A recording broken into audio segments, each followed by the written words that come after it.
সরকারি চাকরিতে কোটা সংস্কারের দাবিতে টানা আন্দোলন শুরু হয়েছিল গত ১লা জুলাই থেকে। অহিংস এই আন্দোলন সহিংস হয় ১৫ জুলাই থেকে। আন্দোলনের শুরু থেকে এই পর্যন্ত যা ঘটেছে দেখে নিন এক নজরে। সময়টা ছিল ৫ই আগস্ট, বার ছিল সোমবার। পদত্যাগ করে দেশ ছাড়লেন শেখ হাসিনা। সেনাপ্রধান জেনারেল ওয়াকারুজ্জামানের অন্তর্বর্তী সরকার গঠনের ঘোষণা। গণভবন, সংসদ ভবনে ঢুকে পড়ে অসংখ্য মানুষ।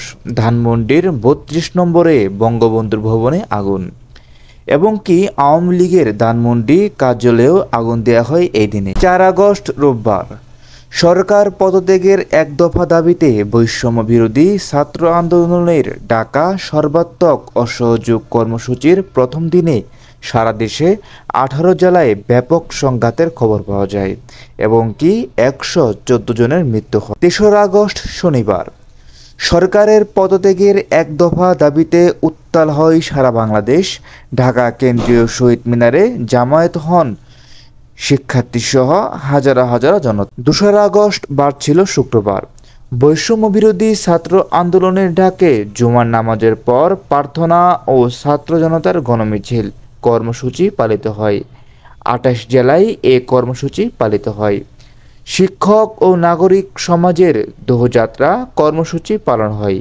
শিল্পী সমাজের ব্যতিক্রমী প্রতিবাদে সামিল হন সর্বস্তরের মানুষ। এছাড়াও আগস্ট মাসের ১ তারিখে দিনটি ছিল বৃহস্পতিবার।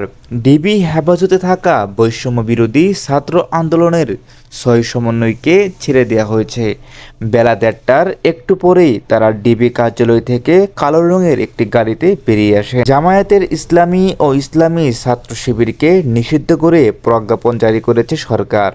৩১ জুলাই বুধবার মার্চ ফর জাস্টিস কর্মসূচির পর বৃহস্পতিবারের জন্য নতুন কর্মসূচি ঘোষণা করেছে কোটা সংস্কারের দাবিতে আন্দোলনকারী বৈষম্য বিরোধী ছাত্র আন্দোলনের একাংশ। এই দিনের কর্মসূচির নাম দেয়া হয়েছে রিমেম্বারিং আওয়ার হিসেবে। ৩০ জুলাই মঙ্গলবার হত্যার বিচার চেয়ে মুখে লাল কাপড় বেঁধে মিছিল।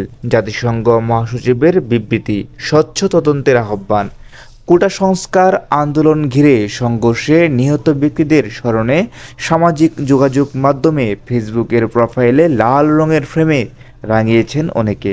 মার্চ ফর জাস্টিস কর্মসূচি পালন করার ঘোষণা বৈষম্য বিরোধী ছাত্র আন্দোলনের।